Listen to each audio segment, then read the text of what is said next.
I started out actually in high school. I was a born-again Christian.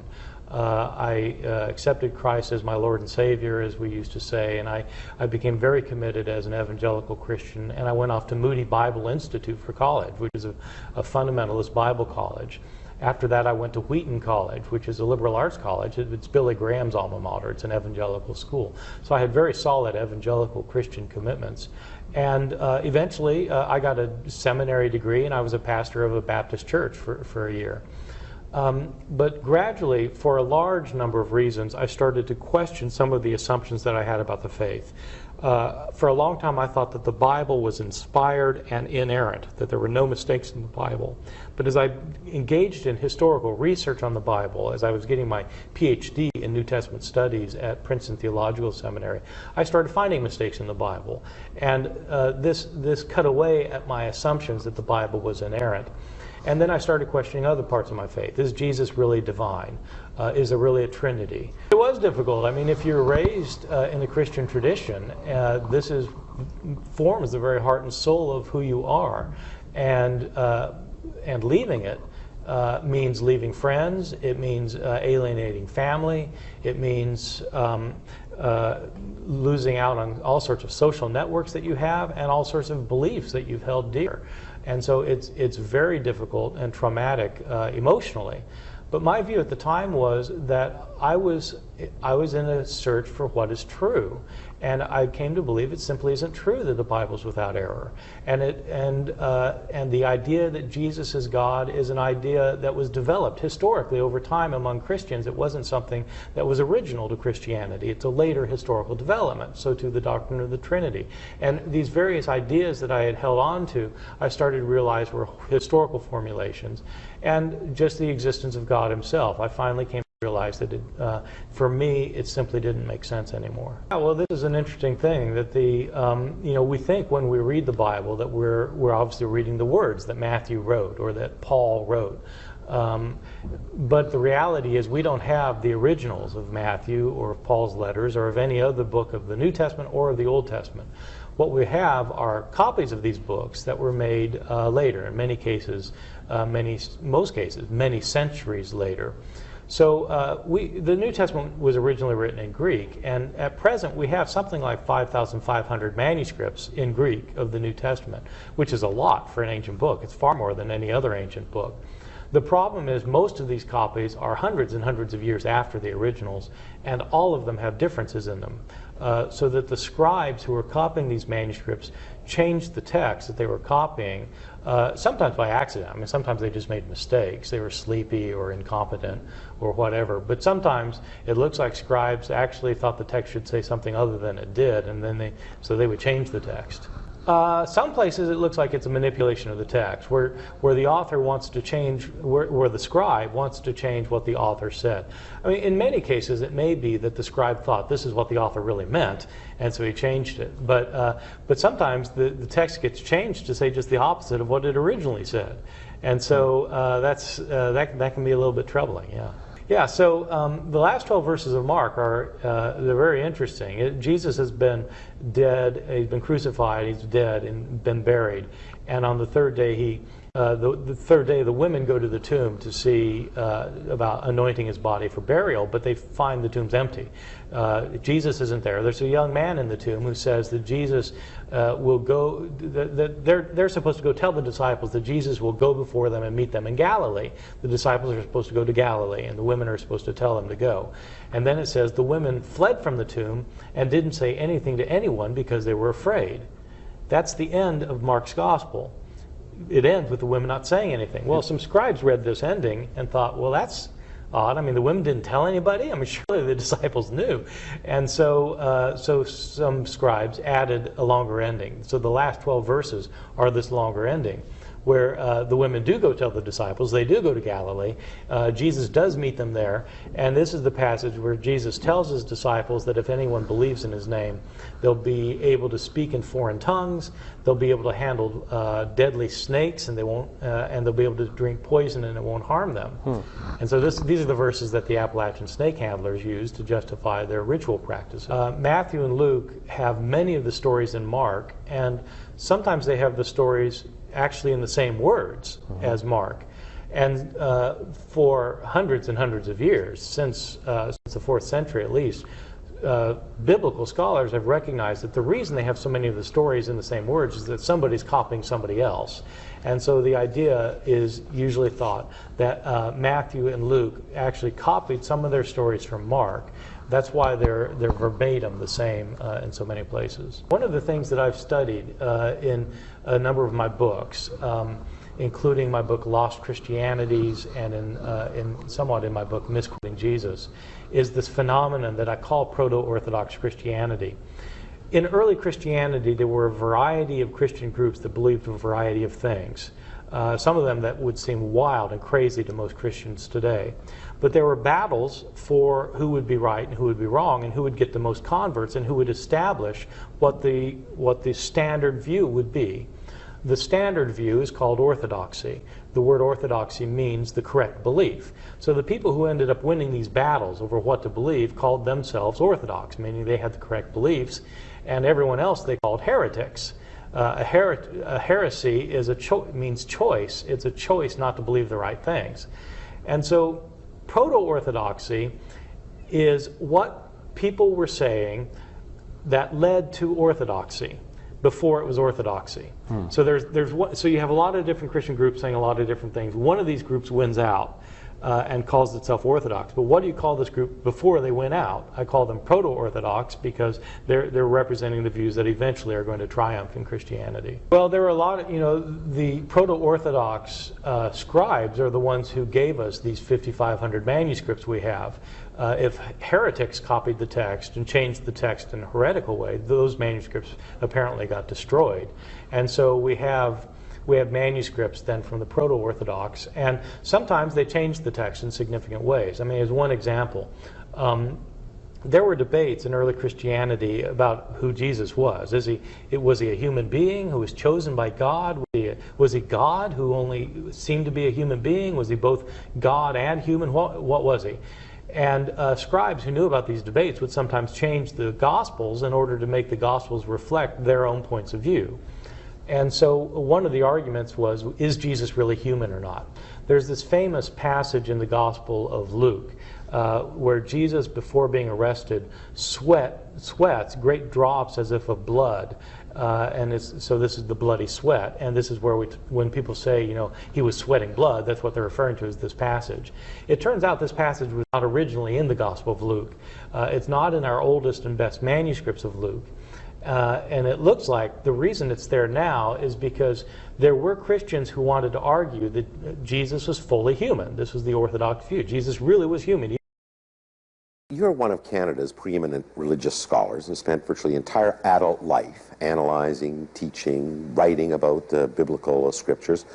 How in the world did you ever come to doubt the existence of the historical Jesus of Nazareth? Well, there's no simple answer to that. It took a little time.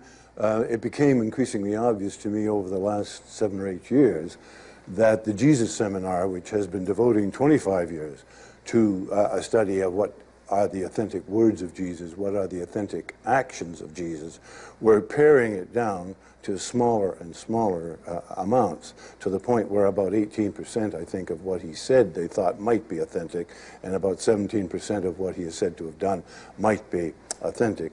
And in the course of watching that process and realize that Jesus was slipping away on them, and knowing myself from my own scholarship that there was nothing coming out of the first century at all in the way of hard evidence for his existence. We had the Gospels, whose dating is not quite as precise as people would lead us to believe, and only really come together fully about 150 Common Era.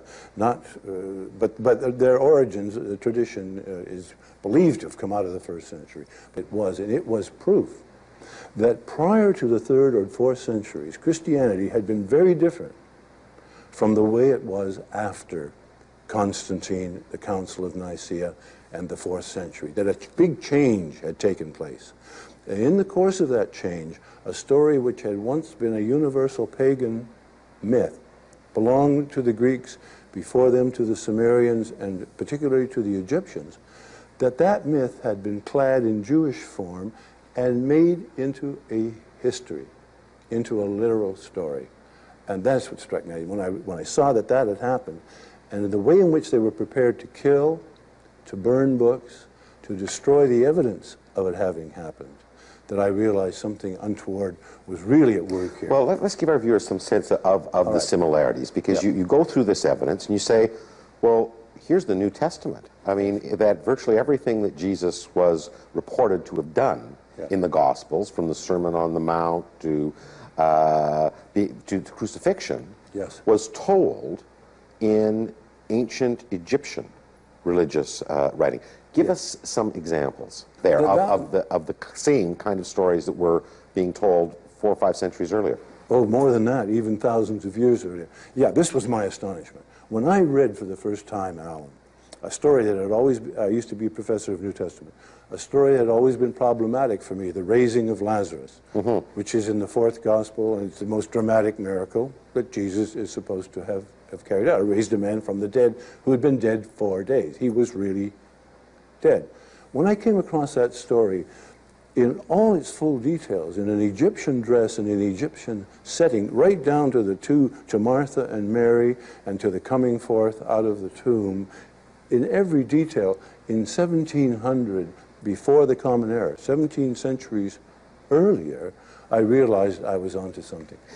When you get down to 180 exact parallels found between Horace and Jesus, 180 exact parallels, where he's saying, I am the bread of life. This is Horace.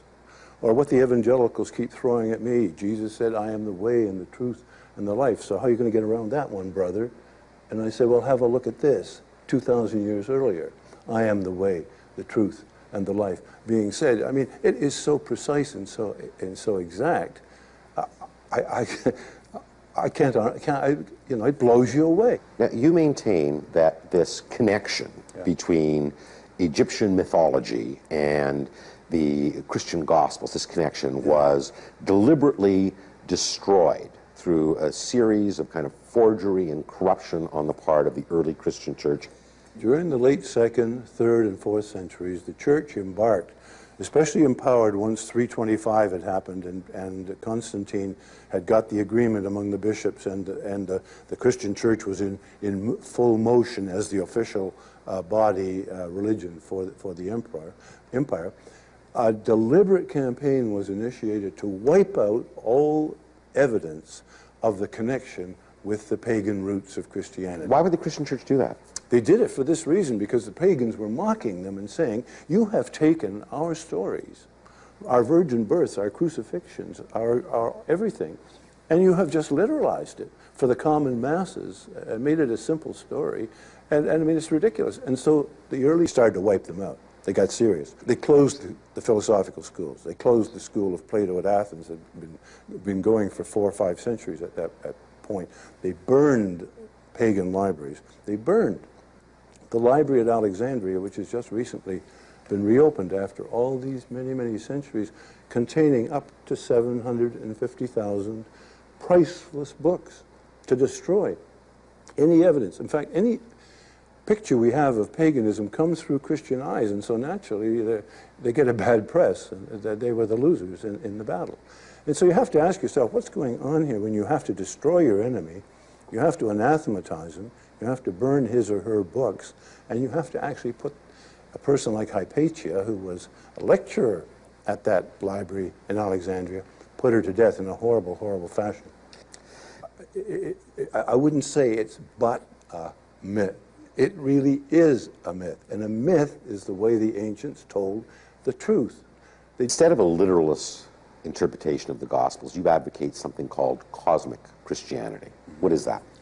It's a spiritual take on the gospel, and it leads to a cosmic spirituality is one which embraces the whole of the earth and of the sky and of the heavenly bodies and the environment and one another. It's a spirituality that gets us beyond the labeling of each other and the exclusive I'm in the club and everybody else is going to hell that I get in my mail from people from time to time. You're going to hell because you don't fit our little, you don't jump through our hoops. A cosmic spirituality is one which sees the whole of the universe as part of us, that we're part with it, it belongs to us. The spirit that is operative in our lives is operative in manifesting itself in the whole of nature. I mean, you who is outside, and we rob each other. If everything is in Jesus, all the fullness of God, then you and I have been robbed of our potential divinity. Of the notion that God is incarnate. Yes, in each one of us. Each of and us. therefore the evolutionary thrust that can come from that is missing. And that's why 2,000 years of a historical Jesus has such an abominably, dare I say it, sick record. I am committed to a cosmic Christianity, and what I'm delighted about is the research of this book has helped me formulate a way of getting there, a way of understanding faith that doesn't divide us from one another. Today, Hans Kung is right. You've had him on this show. Hans Kung says what to me seems self-evident. We will never have peace on this world, on this earth, as long as religions cannot get along together. How can they ever get along together, Alan, if each one of them is taking a literalistic approach to his or her own scriptures, so that I am the way, the truth, and the life, as Billy Graham or Franklin Graham, his son now, would say, or as the Pope would say, I have the keys to the kingdom, or as fundamentalists Muslim. Where can we ever? So we are doomed forever to this narrow, warring intolerance of each other. What happened?